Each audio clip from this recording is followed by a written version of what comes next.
Hi friends, അപ്പോൾ നമ്മൾ ഈ ഒരു സെഷനിലൂടെ ഇന്ന് നമ്മൾ നോക്കാൻ പോകുന്നത് 2024 മുഴുവൻ അവാർഡ്സ്, അതായത് ഇപ്പോൾ നമുക്ക് വരാനുള്ള ഡിഗ്രി പ്രിലിംസ് അല്ലെങ്കിൽ LDC പരീക്ഷകൾക്ക് ചോദിക്കാവുന്ന ഇതുവരെയുള്ള എല്ലാ അവാർഡ്സും ഇമ്പോർട്ടൻ്റ് ആയ കാര്യങ്ങൾ മാത്രം ഉൾപ്പെടുത്തിക്കൊണ്ടുള്ള ഒരു സെഷനാണ്. നമുക്ക് നേരിട്ട് ക്ലാസ്സിലേക്ക് കിടക്കാം. ക്ലാസ്സിൽ ഇന്ന് നമ്മൾ ഡിസ്കസ് ചെയ്യുന്നത് എഴുത്തച്ഛൻ പുരസ്കാരം, വയലാർ അവാർഡ്, ഓടക്കുഴൽ പുരസ്കാരം, വള്ളത്തോൾ പുരസ്കാരം, രാജാ രവിവർമ്മ പുരസ്കാരം, ഹരിവരാസന പുരസ്കാരം, ഇത്രയാണ് നമ്മൾ ഈ ഒരു സെഷനിൽ നോക്കാൻ പോകുന്നത്. നമുക്ക് നേരിട്ട് സെഷനിലേക്ക് കിടക്കാം. ആദ്യമായി എഴുത്തച്ഛൻ പുരസ്കാരം.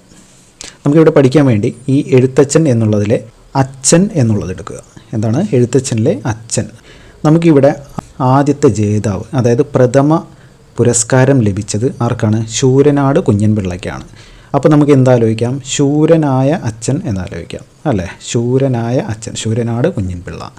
2021 ആർക്കാണ് ലഭിച്ചത്? പി വത്സല.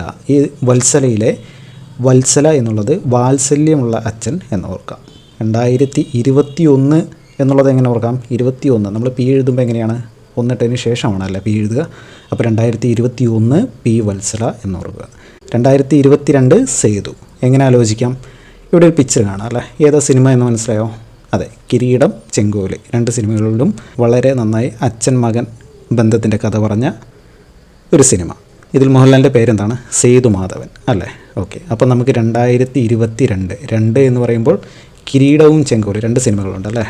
സേതു എന്നുള്ളത് സേതുമാധവനുമായിട്ടും കണക്ട് ചെയ്യാം. സോ 2022 സേതു. 2023 ആർക്കാണ് ഇപ്പോൾ അവസാനമായി ലഭിച്ചത്? SK വസന്തനാണ്. SK വസന്തനാണ് അവസാനമായി എഴുത്തച്ഛൻ പുരസ്കാരം ലഭിച്ചത്. എങ്ങനെ ആലോചിക്കാം? ജസ്റ്റ് ഒരു വത്സലയുമായി അല്ലെങ്കിൽ വത്സല്യം എന്നുള്ളതുമായി ബന്ധപ്പെടുത്തി വസന്തൻ ജസ്റ്റ് ഓർത്ത് വയ്ക്കുക. ഓക്കെ, അടുത്തത് സമ്മാനത്തുക എത്രയാണ്? 5 ലക്ഷം രൂപയാണ് അല്ലേ? എഴുത്തച്ഛൻ പുരസ്കാരത്തിൻ്റെ സമ്മാനത്തുക എന്ന് പറയുന്നത് 5 ലക്ഷം രൂപ. ഒന്നുകൂടി ഓർക്കുക, ആദ്യത്തെ ജേതാവ് ശൂരനായ അച്ഛൻ, ശൂരനാട് കുഞ്ഞൻപിള്ളയാണ്. 2021 വാത്സല്യമുള്ള അച്ഛൻ പി വത്സലയാണ് അല്ലേ? 2022 സേതുമാധവൻ, സേതു 2 സേതു, 2 കിരീടവും ചെങ്കോലും, 2 സേതുമാധവൻ എന്ന് ഓർക്കുക. 2023 SK വസന്തൻ. അടുത്തത് നോക്കാം. അടുത്ത പുരസ്കാരം എന്ന് പറയുമ്പോൾ വയലാർ പുരസ്കാരം, വയലാർ അവാർഡ്. 2023 ആർക്കാണ് വയലാർ പുരസ്കാരം ലഭിച്ചത്? ശ്രീകുമാരൻ തമ്പിക്കാണ് അല്ലേ? ശ്രീകുമാരൻ തമ്പി. ഇതെങ്ങനെ ഓർത്ത് വയ്ക്കാം? നമുക്ക് പഠിക്കാൻ വേണ്ടി മാത്രം ഇവിടെ ഒരു പിക്ചർ നൽകിയിട്ടുണ്ട്. എന്താണ്? ഒരു വയലിലുള്ള, വയലാർ അവാർഡിലെ വയൽ. ഓക്കെ, വയലാർ അവാർഡിലെ വയലിലുള്ള 3 തുമ്പികളെ കാണാം അല്ലേ? അപ്പോൾ ജസ്റ്റ് നമുക്ക് ഈ ശ്രീകുമാരൻ തമ്പിയിലെ തമ്പി എന്നുള്ളത് ജസ്റ്റ് തുമ്പി എന്ന് പഠിക്കാൻ വേണ്ടി മാത്രം നമുക്ക് അങ്ങനെ ഓർത്ത് വയ്ക്കാം. 2023 ശ്രീകുമാരൻ തമ്പി, ജീവിതം ഒരു പെണ്ടുലം എന്ന് പറയുന്ന ആത്മകഥയ്ക്കാണ് അവാർഡ് ലഭിച്ചത്. 2022 ആരാണ്? S ഹരീഷ്. മീശ എന്നുള്ള നോവലിന് S ഹരീഷിനാണ് 2022 വയലാർ അവാർഡ് ലഭിച്ചത്. എങ്ങനെ ഓർത്ത് വയ്ക്കാം? നമുക്ക് ഈ വയലിൽ എന്താണ്? നെല്ലുണ്ടല്ലേ? നെല്ലിൽ നിന്ന് ലഭിക്കുന്ന എന്താണ്? അരിയാണ്. അപ്പോൾ ജസ്റ്റ് ഹരീഷ് എന്നുള്ളതിൽ നിന്ന് അരി എന്നോർക്കുന്നു. ഓക്കെ, ഹരീഷിൻ്റെ ഹരി എടുത്തിട്ട് നമ്മൾ അരി എന്നോർക്കുന്നു. അരിയിൽ 2 അക്ഷരം. സോ 2022 അരി, ഹരീഷ് എന്നോർത്ത് വയ്ക്കുക. 2021 ആർക്കാണ്? ബെന്യാമിനാണ് അല്ലേ? ബെന്യാമിന് മാന്തളിരിലെ 20 കമ്മ്യൂണിസ്റ്റ് വർഷങ്ങൾ എന്ന കൃതിക്കാണ് അവാർഡ് ലഭിച്ചത്. ജസ്റ്റ് ഈ താഴെയുള്ള ആ പിക്ചർ കൂടി ഒന്ന് ഓർക്കുക. വയലുമായി ബന്ധപ്പെട്ട് തന്നെയാണ് അല്ലേ? ഒരു മാന്തോപ്പിലിരിക്കുന്ന ഒരു കർഷകൻ. അദ്ദേഹം എന്താണ് ഇട്ടിരിക്കുന്നത്? ഒരു ബനിയൻ ഇട്ടിട്ട് അല്ലേ? അപ്പോൾ ബനിയൻ എന്താണ്? ബെന്യാമിൻ, ബനിയൻ എന്ന് ജസ്റ്റ് ഒന്ന് ഓർക്കുക. 2021 ബെന്യാമിൻ. അടുത്തത് സമ്മാനത്തുകയാണ്. എത്രയാണ്? വയലാർ അവാർഡിൻ്റെ സമ്മാനത്തുക എന്ന് പറയുന്നത് 1 ലക്ഷം രൂപയാണ്. അപ്പോൾ ഇത്രയാണ് വയലാർ അവാർഡിന് പഠിക്കാനുള്ളത്. ജസ്റ്റ് ഒന്നുകൂടി ഒന്ന് ഓർത്ത് വയ്ക്കുക. 2023 3 തമ്പി, ശ്രീകുമാരൻ തമ്പി. 2022 2 അരി. 2022 S ഹരീഷ്. 2021 എന്താണ്? മാന്തളേരിയിലെ 20 കമ്മ്യൂണിസ്റ്റ് വർഷങ്ങൾ, ബെന്യാമിൻ, ബനിയനിട്ട കർഷകൻ എന്ന് ഓർക്കുക. സമ്മാനത്തുക ഇത്രയാണ്? 1 ലക്ഷം. ഓക്കെ അല്ലേ? എല്ലാവർക്കും ക്ലിയർ ആയി എന്ന് പ്രതീക്ഷിക്കുന്നു. അടുത്തത് നോക്കാം. അടുത്ത പുരസ്കാരം എന്ന് പറയുന്നത് ഓടക്കുഴൽ പുരസ്കാരമാണ്. ഓക്കെ, ഇവിടെ 2 പിക്ചർ കൊടുത്തിട്ടുണ്ട്. നമുക്ക് നോക്കാം. 2023 ആർക്കാണ് ഓടക്കുഴൽ പുരസ്കാരം ലഭിച്ചത്? PN ഗോപികൃഷ്ണനാണ് അല്ലേ? അപ്പോൾ ഇത് ഓർത്ത് വയ്ക്കുക. എങ്ങനെയാണ്? ഇവിടെ ഗോപികൃഷ്ണനിലെ കൃഷ്ണൻ എന്നെടുക്കുക അല്ലേ? കൃഷ്ണൻ്റെ കയ്യിലുള്ള സാധനം എന്താണ്? ഓടക്കുഴലാണ്. സോ 2023 ഓടക്കുഴൽ പുരസ്കാരം ലഭിച്ചത് PN ഗോപികൃഷ്ണൻ. കൃതി ഏതാണ്? കവിത മാംസഭോജിയാണ് എന്ന കൃതിക്കാണ് അദ്ദേഹത്തിന് ഓടക്കുഴൽ അവാർഡ് ലഭിച്ചത്. 2022 അംബികാസുധൻ മാങ്ങാട് അല്ലേ? അംബികാസുധൻ മാങ്ങാടിനാണ് 2022 ഓടക്കുഴൽ പുരസ്കാരം ലഭിച്ചത്. എങ്ങനെ ഓർത്ത് വയ്ക്കാം?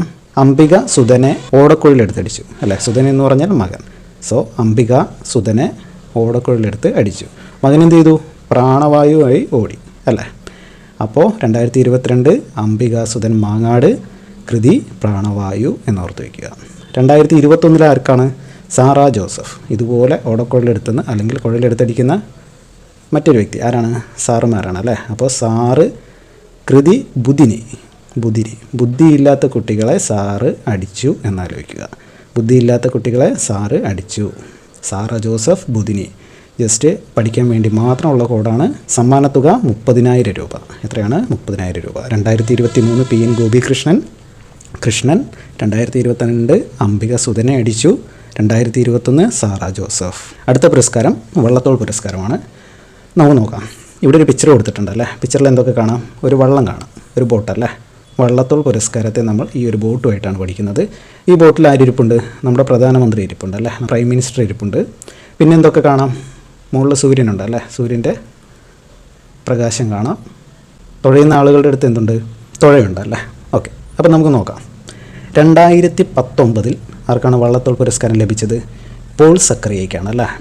2018 എം മുകുന്ദൻ.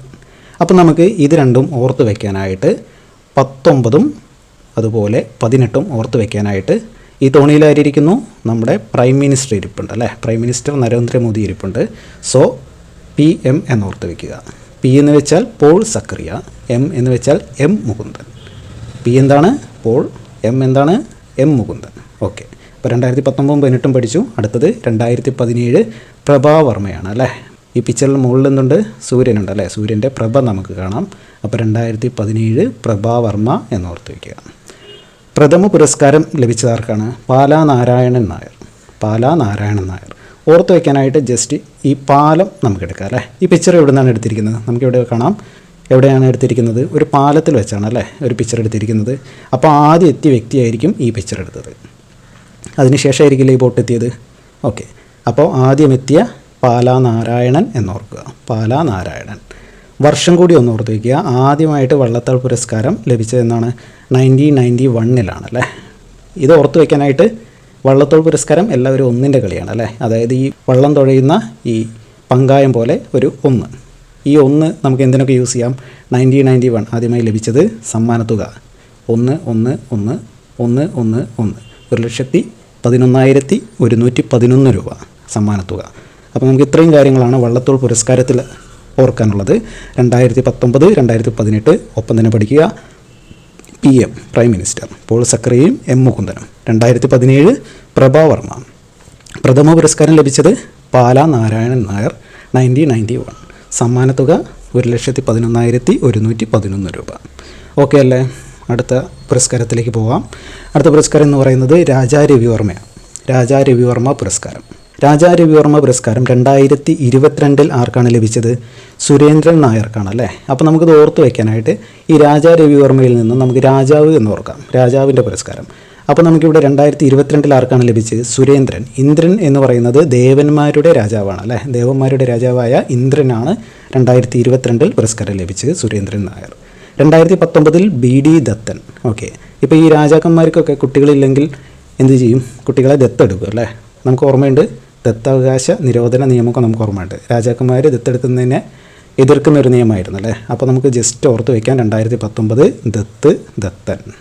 2018 പാരിസ് വിശ്വനാഥൻ.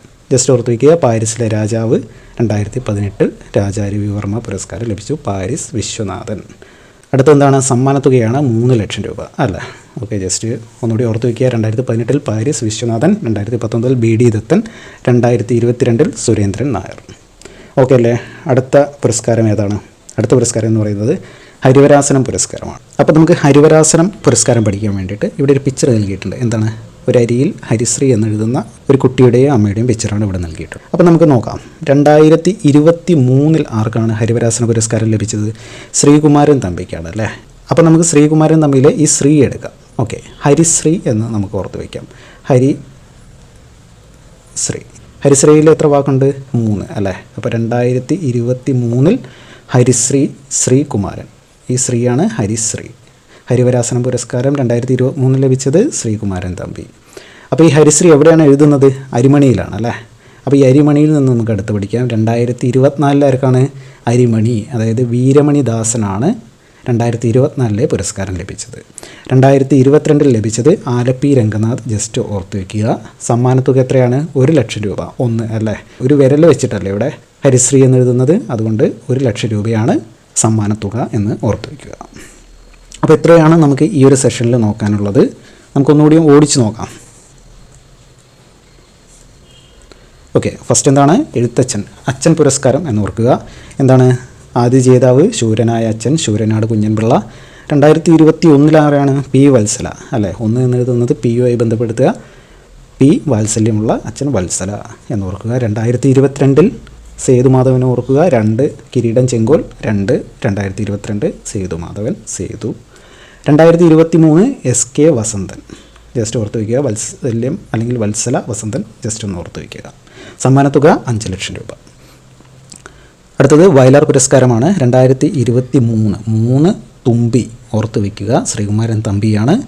2022 എസ് ഹരീഷ് മീശ. ഓക്കെ, ഈ വയലിൽ എന്തുണ്ടാവുന്നു? നെല്ലുണ്ടാവുന്നു, അരി ഉണ്ടാവുന്നു. അരി ഹരീഷ്. 2022 അരിയിലെ 2 2022 എന്ന് ഓർക്കുക. അരി ഹരീഷ്. 2021 ബെന്യാമിൻ. മാന്തളിരിലെ 20 കമ്മ്യൂണിസ്റ്റ് വർഷങ്ങൾ അല്ലേ. ഒരു മാന്തോപ്പിലെ ഒരു കർഷകനെ കാണാം. അദ്ദേഹം ധരിച്ചിരിക്കുന്നത് ബനിയനാണ്, ബെന്യാമിൻ. സമ്മാനത്തുക എത്രയാണ്? 1 ലക്ഷം രൂപ. അടുത്തത് ഓടക്കുഴൽ പുരസ്കാരമാണ്. 2023 പി എൻ ഗോപി കൃഷ്ണൻ. കൃഷ്ണൻ്റെ കയ്യിലുള്ളത് ഓടക്കുഴൽ. 2022 അംബിക സുധനെ ഓടക്കുഴൽ വെച്ചടിച്ചു. മകൻ എന്ത് ചെയ്തു? പ്രാണവായുവായി ഓടി അല്ലേ. അപ്പോൾ അംബിക സുധൻ മാങ്ങാട്, കൃതി പ്രാണവായു. 2021 സാറ ജോസഫ് ബുധിനി. അപ്പോൾ ബുദ്ധിയില്ലാത്ത കുട്ടികളെ സാറുമാർ ഓടക്കുഴലിൻ്റെ അടുത്ത് അടിക്കും എന്നോർക്കുക. സമ്മാനത്തുക 30,000 രൂപ. അടുത്ത പുരസ്കാരം വള്ളത്തോൾ പുരസ്കാരമാണ്. 2019 2018 ഒരുമിച്ച് പഠിക്കുക. പ്രൈം മിനിസ്റ്റർ എന്താണ്? പി എം പോൾ സക്രയും എം മുകുന്ദനും. 2017 പ്രഭാവർമ്മ അല്ലേ. പ്രഥമ പുരസ്കാരം ലഭിച്ചത് പാലാ നാരായണൻ നായർ 1991. സമ്മാനത്തുക വീണ്ടും ഒന്ന് വെച്ച് തന്നെ 1,11,111 രൂപ. ഈ ഒരു പിക്ചർ നിങ്ങളുടെ മനസ്സിലുണ്ടെങ്കിൽ തന്നെ ഇതിൻ്റെ ഫുൾ ആൻസർ നിങ്ങൾക്ക് ലഭിക്കും. അപ്പോൾ ജസ്റ്റ് വള്ളത്തോൾ പുരസ്കാരം എന്ന് ആലോചിക്കുമ്പോൾ തന്നെ, വള്ളത്തോൾ പുരസ്കാരത്തിൻ്റെ ഒരു ചോദ്യം കാണുമ്പോൾ തന്നെ ഈ ഒരു പിക്ചർ നിങ്ങളുടെ മനസ്സിലേക്ക് വരട്ടെ. അടുത്തത് രാജാ രവിവർമ്മ പുരസ്കാരമാണ്. 2022 സുരേന്ദ്രൻ നായർ. 2019 B D Dathan. 2018 പാരിസ് വിശ്വനാഥൻ. 22 എന്താണ്? ഇന്ദ്രൻ അല്ലേ. ദേവന്മാരുടെ രാജാവായ സുരേന്ദ്രനാണ്. 19 ദത്തെടുക്കുന്നത് രാജാക്കന്മാർ ദത്തെടുക്കുന്നു. 2018 പാരീസിലെ രാജാവ് എന്ന് ഓർക്കുക. എന്താണ് ഈ രാജാ രവിവർമ്മ പുരസ്കാരം എന്ന് പറയുന്നത്? എന്താണ്? ചിത്രകലാരംഗത്തുള്ള മികച്ച സംഭാവനകൾക്ക് നൽകുന്ന ഒരു പുരസ്കാരമാണ് അല്ലേ. ഓക്കെ, ഹരിവരാസനം പുരസ്കാരം ഹരിശ്രീ എന്നുള്ളത് ഓർത്തിരിക്കുക. 2023 3 അക്ഷരമുള്ള ഹരിശ്രീ ശ്രീകുമാരൻ തമ്പി. എവിടെയാണ് ഹരിശ്രീ എഴുതുന്നത്? അരിമണിയിലാണ് അല്ലേ. 2024 അരിമണി വീരമണിദാസൻ. 2022 ആലപ്പി രംഗനാഥ്. സമ്മാനത്തുക എത്രയാണ്? 1 വിരൽ വെച്ചാണ് ഹരിശ്രീ എഴുതുന്നത്. സോ 1 ലക്ഷം രൂപ. ഇത്രയാണ് നമുക്ക് ഈ ഒരു സെഷനിൽ പഠിക്കാനുള്ളത്. ഈ ഒരു സെഷൻ നിങ്ങൾക്ക് ക്ലിയർ ആയിട്ടുണ്ടാവും എന്ന് പ്രതീക്ഷിക്കുകയാണ്. ക്ലിയർ ആയിട്ടുണ്ടെങ്കിൽ നിങ്ങൾക്ക് ഇതിൻ്റെ PYQ അല്ലെങ്കിൽ പ്രാക്ടീസ് ക്വസ്റ്റ്യൻസ് ചെയ്തു നോക്കാനായിട്ട് നമ്മുടെ ടെലിഗ്രാം ഗ്രൂപ്പിൽ ജോയിൻ ചെയ്താൽ നിങ്ങൾക്ക് ഇതിൻ്റെ ക്വസ്റ്റ്യൻസ് ലഭിക്കും. മാത്രമല്ല, നിങ്ങൾക്ക് ഈ ചാനൽ ഇഷ്ടപ്പെടുകയാണെങ്കിൽ ഒന്ന് സബ്സ്ക്രൈബ് ചെയ്യുക. നിങ്ങളുടെ സുഹൃത്തുക്കളിലേക്ക് കൂടി ഒന്ന് ഷെയർ ചെയ്യുക. ഇപ്പോൾ ഡിഗ്രി പ്രിലിംസ് LDC പരീക്ഷകളെല്ലാം വരികയാണ്. നിങ്ങൾക്ക് അതിൻ്റെ ഏതെങ്കിലും ടോപ്പിക്കുകൾ ആവശ്യമുണ്ട് എന്നുണ്ടെങ്കിൽ ജസ്റ്റ് കമൻറ്റ് ചെയ്യുക, നമുക്കത് ചെയ്യാം. അപ്പോൾ എല്ലാവർക്കും താങ്ക് യു. നമുക്ക് അടുത്ത ടോപ്പിക്കുമായിട്ട് വീണ്ടും കാണാം.